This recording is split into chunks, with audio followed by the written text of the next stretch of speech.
mind of everyone in public service right now. What funding-related issues do you see facing district court? What solutions or moves do you propose to keep the court effective? Probably the most pressing is going to be the impact of budget cuts is going to be in the clerk's office, which we as in the district court depend heavily on the great job that the district clerks do. And if we lose some more of those valuable individuals, we're going to have to pick up the slack. We're going to have to do a little bit more work. You know, the state has done a lot in moving things toward e-file. Several of the cases, like my district civil and small claims docket, I don't have a file anymore. I just sit there with my laptop computer.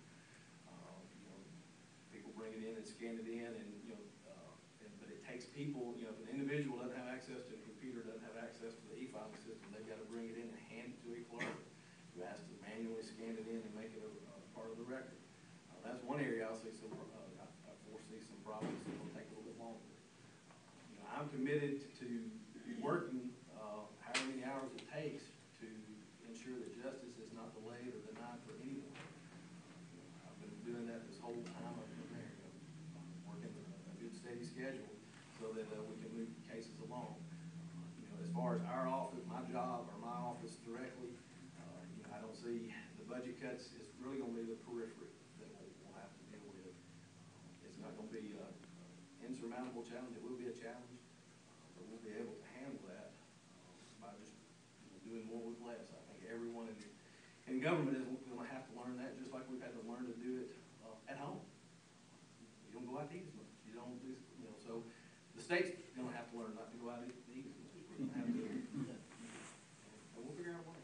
Let me ask just one more follow-up if both I can speak to. It's not a turf-crashing question, but in the legislature, before they went into session, they were talking about the possibility of general fund issues that you may even see courthouses reduce their days open to the public. But with the courts, should they be affected by that as far as when the terms of court come up, or should there be a waiver for that since you'll get that backlog? Well, the court system, really, we're tenants in the county courthouse. We don't have any say-so of what space really, the county commission is to provide for us space to perform our jobs. As far as, it depends on who's going to tell us where to cut back on, when to reduce hours. I look at it as it's still going to be, the job needs to be done. I'm not going to shirk from that responsibility. I know there are people that are in need, whether they've got family members, they've got a child that needs to be taken care of, they've got a civil claim, they've got they're a victim in a crime.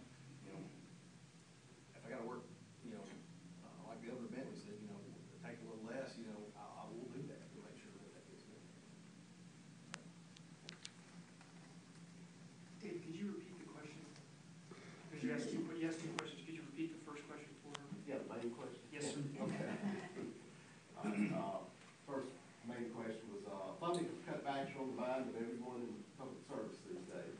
What funding-related issues do you see facing district court?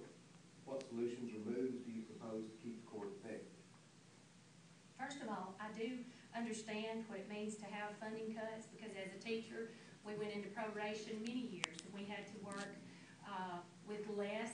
We had to work within a lower budget, and I really think that we can do this in the district court.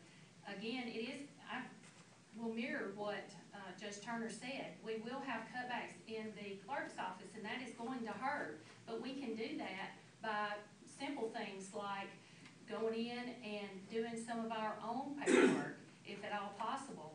We can go in and assist them.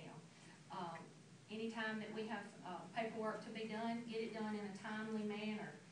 I know that sometimes the paperwork gets backlogged because we, as attorneys or judges, don't get the paperwork back to them in a timely manner. I think that working maybe longer hours. We're going to be there from 8 in the morning till it's finished at night. And I think that getting in there and getting some things done will help with that problem. If we have extra time, we can go in and assist them as well. We're not any better than they are. We can go in and help if at all possible. We have extra time. You had a follow-up question. Yeah, I was asking that before the legislative session started, there was some talk that because the general fund may see cutbacks in the hours that courthouses operate. I'm just asking, do you think the courts should be subject to that, or would they be subject to that, which could add to a case backlog, or should it be a waiver? Right. I don't think that the courts would suffer from that for this reason. We can start, again, court doesn't have to start at 9 o'clock. It can start at 8 o'clock, and it can go as long as need be. I've been there with Judge Cheney trying a case at midnight, you know. We don't have to stop at 5 o'clock in the afternoon. We can stay there and we can work as long as it takes. So if we only have 3 days, then we pack those 3 days full and do everything that we can do in those 3 days.